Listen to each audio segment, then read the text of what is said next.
4월 28일 부활 제5주일 요한이 전한 거룩한 복음입니다. 그때 예수님께서 제자들에게 말씀하셨다. 나는 참 포도나무요 나의 아버지는 농부이시다. 나에게 붙어 있으면서 열매를 맺지 않는 가지는 아버지께서 다 쳐내시고 열매를 맺는 가지는 모두 깨끗이 손질하시어 더 많은 열매를 맺게 하신다. 너희는 내가 너희에게 한 말로 이미 깨끗하게 되었다. 내 안에 머물러라. 나도 너희 안에 머무르겠다. 가지가 포도나무에 붙어 있지 않으면 스스로 열매를 맺을 수 없는 것처럼 너희도 내 안에 머무르지 않으면 열매를 맺지 못한다. 나는 포도나무요 너희는 가지다. 내 안에 머무르고 나도 그 안에 머무르는 사람은 많은 열매를 맺는다. 너희는 나 없이 아무것도 하지 못한다. 내 안에 머무르지 않으면 잘린 가지처럼 밖에 던져져 말라버린다. 그러면 사람들이 그런 가지들을 모아 불에 던져 태워버린다. 너희가 내 안에 머무르고 내 말이 너희 안에 머무르면 너희가 원하는 것은 무엇이든지 청하여라. 너희에게 그대로 이루어질 것이다. 너희가 많은 열매를 맺고 내 제자가 되면 그것으로 내 아버지께서 영광스럽게 되실 것이다. 사랑하는 형제 자매 여러분, 오늘은 부활 제5주일입니다. 주님께서는 나는 포도나무요 너희는 가지다라고 선언하십니다. 주님께서 포도나무이시고 우리가 가지라는 말씀은 주님이 우리 존재의 바탕이고 우리는 주님과 붙어 있어야만 존재의 의미를 지닌다는 말씀입니다. 우리는 결코 우연히 출생한 존재도 아니고 세상에 홀로 던져진 존재도 아닙니다. 아무리 삶이 고달프고 부족하더라도 주님께 붙어 있으면 하나님의 아들, 딸로서 영원한 삶을 살게 되는 약속을 받은 존재입니다. 사람됨과 그 행동의 관계에 관해 토마스 아퀴나스는 행위는 존재를 따른다라고 설명합니다. 여기서 존재는 그 사람이 누구인가 하는 정체성 혹은 신원을 의미하고 있습니다. 또한 행위는 그 사람이 행하는 능력이나 기능을 의미합니다. 복음에 비춰보면 나는 포도나무요 너희는 가지다. 또 지난주 예수님께서 나는 착한 목자요 너희는 양떼라는 진술은 존재에 관한 표현입니다. 즉 포도나무에 붙어 있는 가지는 열매를 맺습니다.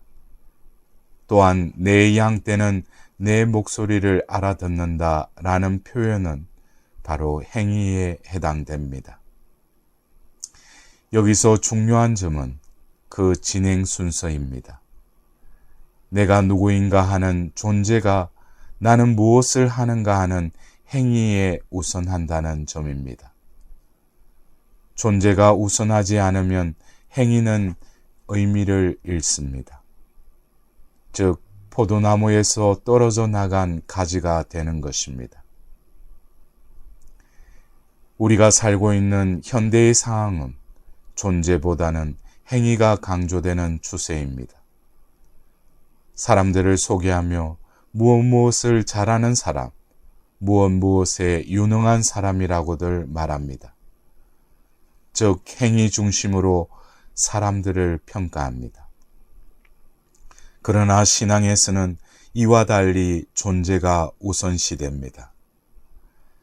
존재가 행위에 우선한다는 것은 무슨 의미일까요?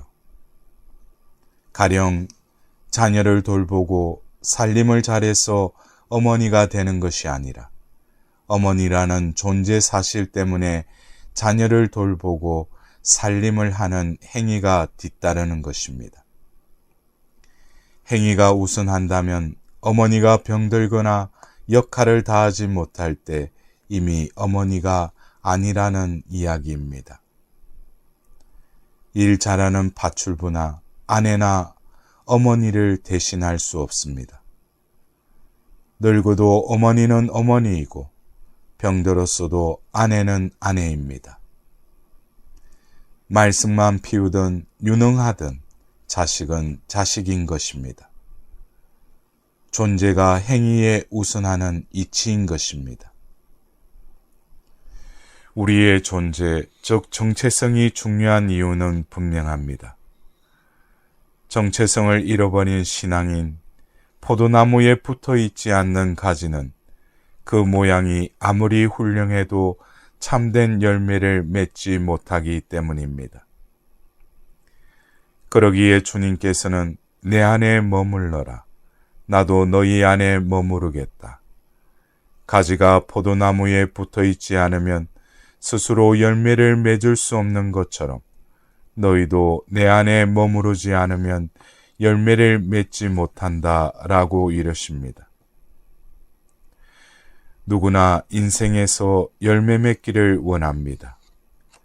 신앙인으로서 가지들이 열매를 맺는 비법은 주님 안에 머물러 있는 것 하나뿐입니다. 예수님께서 제자들에게 많은 열매를 맺으라고 명령하지 않으시고 내 안에 머물러라 하고 이러십니다. 스스로의 힘으로 열매를 맺어야 한다는 부담에서 해방되어 주님의 힘으로 주님으로부터 생명의 영양소를 공급받아라는 말씀입니다. 우리 속담에 기는 놈이 위에 뛰는 놈이 있고 뛰는 놈 위에 나는 놈이 있다라는 말이 있습니다. 어떤 사람이 아무리 능력 있고 똑똑하다 하더라도 그 사람보다 더 능력 있고 똑똑한 사람이 있다는 말입니다. 그런데 요즘 젊은이들이 하나 더 보태어 나는 놈 위에 붙어 다니는 놈이 있다라고들 말합니다. 진짜 출세를 하는 사람은 실세가 누구인지 빨리 파악해서 줄서기를 잘하는 사람이라는 현실을 반영한 말일 것입니다. 그런데 영적인 차원에서 보면 나는 놈 위에 붙어 다니는 놈, 즉 가장 센 놈은 바로 예수님께 붙어 있는 신앙인인 것입니다. 포도나무에 가지가 붙어 있을 때 세상에서 두려울 것이 없고 많은 열매를 맺게 되기 때문입니다. 예수님께 붙어 있는 것은 무슨 의미일까요? 예수님 안에 머무는 길은 바로 사랑하는 것입니다. 오늘 이 독서에서 요한은 이를 전합니다. 그분의 계명은 이렇습니다. 그분께서 우리에게 명령하신 대로 그분의 아드님이신 예수 그리스도의 이름을 믿고 서로 사랑하라는 것입니다. 그분의 계명을 지키는 사람은 그분 안에 머무르고 그분께서도 그 사람 안에 머무르십니다. 예수님께 붙어서 맺게 되는 열매는 어떤 열매일까요? 주님께서는 너희가 많은 열매를 맺고 내 제자가 되면 그것으로 내 아버지께서 영광스럽게 되실 것이다 라고 이르십니다. 우리가 열매를 맺는 것이 어떻게 하느님께 영광이 될까요? 어떤 사람이 남들의 지탄을 받으면서 살다가 신앙인이 되어 변화된 모습을 보이면 사람들은 변화된 그 사람만 칭송하지 않고 도대체 하느님께서 어떤 분이시기에 저 사람이 저렇게 변화되었을까 하며 하느님을 칭송합니다. 부활을 체험한 사도 베드로나 예수님을 만난 바오로, 방탕한 삶에서 회심한 사막의 성인 샤르로 두호코, 한국의 순교자들 등 성인들의 삶이 그러했습니다. 인간이 왜 창조되었습니까? 하느님을 찬미하고 하느님을 영광스럽게 해드리기 위해서입니다. 우리 삶이 하느님을 영광스럽게 할 때 우리는 세상에 태어난 목적을 이루게 됩니다. 같은 돈을 벌어도 하느님께 영광을 드리는 목적을 갖고 있는 사람과 그냥 호의호식 하면서 나만 잘 살면 된다는 목적 없는 사람과는 하늘과 땅 차이입니다. 자신이 누구인지 모른 채 눈앞의 이익만을 위해 일하는 사람은 나무에서 떨어진 가지로 언젠가 시들기 마련입니다. 넉넉한 보수나 편안한 가정이라는 열매를 누리더라도 결국 마음은 공허하고 우울한 가운데 인생이 시들어 말라 버리는 것입니다. 이와 달리 우리가 가지임을 알고 포도나무에 붙어 있는 사람, 즉 사랑을 실천하여 하나님의 영광을 위하여 살아가는 이는 가지가 포도나무에서 수액을 취하듯 예수님의 사랑을 언제나 공급받습니다. 그러면 나무의 수액이 가지에 퍼지듯 예수님의 사랑이 우리 온 존재에 퍼지게 되는 것입니다. 사랑하는 형제 자매 여러분, 가지가 나무에 온전히 결합된 이 사랑의 합일 상태에서 우리는 예수님 안에 있고 예수님께서 우리 안에 계시게 됩니다. 그것이 우리가 맺어야 할 진정한 열매인 영원한 생명인 것입니다. 그 생명으로 주님께서 우리를 초대하십니다. 나는 포도나무요, 너희는 가지다. 내 안에 머물러라. 나도 너희 안에 머무르겠다.